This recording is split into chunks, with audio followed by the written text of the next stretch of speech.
네, 민주당 원내대변인 정호준입니다. 오늘 오전 현안 브리핑을 하도록 하겠습니다. 일본에 대한 특단의 대책이 필요합니다. 우리 정부의 경고에도 불구하고 일본 정부가 독도는 자국 고유 영토라는 주장을 중고등학교 교과서의 제작 지침에 명시하는 방안을 결정했다고 합니다. 아베 총리의 야스쿠니 신사 참배와 일본 공영방송인 NHK 사장의 망원, 평화헌법 개정 움직임 등 계속해서 이어지는 일본의 우경화, 군국주의화 움직임이 그 끝을 모르고 치닫고 있는 것 같습니다. 특히 오늘 일본 정부의 교과서 제작 지침 결정은 일본의 미래 세대에게 왜곡된 역사의 인식을 고착화시키겠다는 것으로 일본 정부에게는 과거에 대한 반성도 미래지향적 한일 관계도 없다는 것을 공식 선언한 것과 진배 없습니다. 동북아의 평화도 동북아의 미래도 안중에 없고 오로지 정권의 유지를 위해 근시안적이고 정략적인 사고에 매몰되고 있는 아베 정권의 후안무치하고 파렴치한 행태의 개탄을 금할 길이 없습니다. 아베 정권에 촉구합니다. 동북아의 질서와 평화를 깨는 반역사적이고 도발적인 모든 행위를 즉각 중단할 것을 촉구합니다. 우리 정부에도 촉구합니다. 더 이상 인내하고 방치할 수 있는 수준을 넘어선 일본 정부에 대해 특단의 강력한 대책을 강구할 것을 촉구합니다.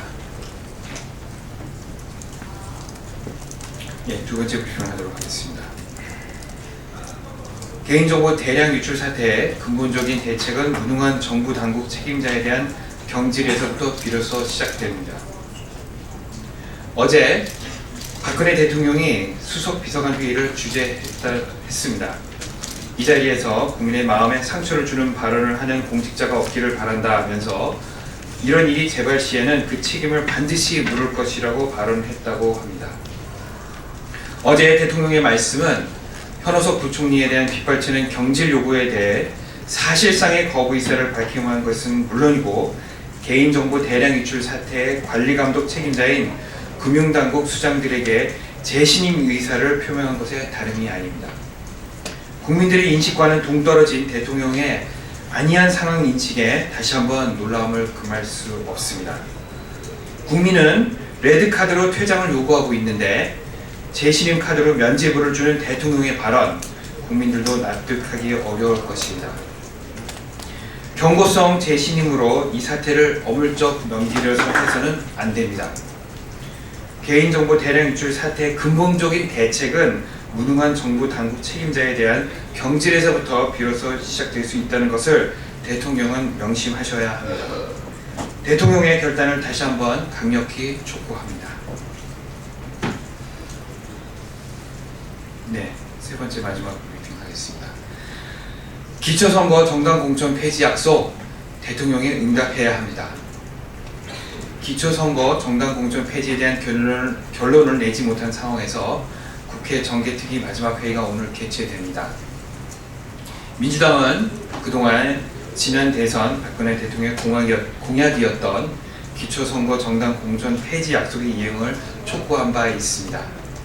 그러나 새누리당은 온갖 꼼수로 국민과의 약속 이행 요구를 묵살하고 회피해 왔습니다.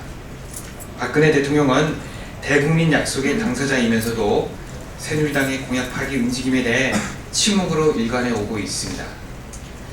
어제 대통령은 수석 비서관 회의를 주재하며 국민의 마음에 상처를 주는 발언을 하는 공직자가 없기를 바란다는 말씀을 하셨다고 합니다. 옳은 말씀입니다. 그러나 대통령께서도 역지사지의 자세로 자신은 국민의 마음을 아프게 하고 있지 않나 다시 한번 생각해 보셨으면 합니다. 국민들은 듣기 거북한 말로 마음의 상처를 받기도 하지만 듣고 싶은 말을 듣지 못해 상처를 입을 수도 있습니다. 대통령의 침묵이 국민들의 마음을 새까맣게 타들어가게 할 수도 있음을 왜 모르십니까?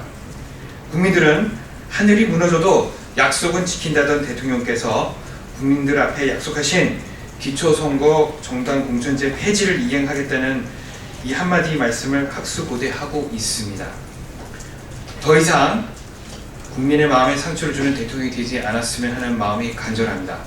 조속한 결단으로 국민들의 마음의 상처를 치유하고 정개특위가 정상적으로 운영될 수 있도록 해주실 것을 다시 한번 대통령께 간절한 마음으로 촉구합니다.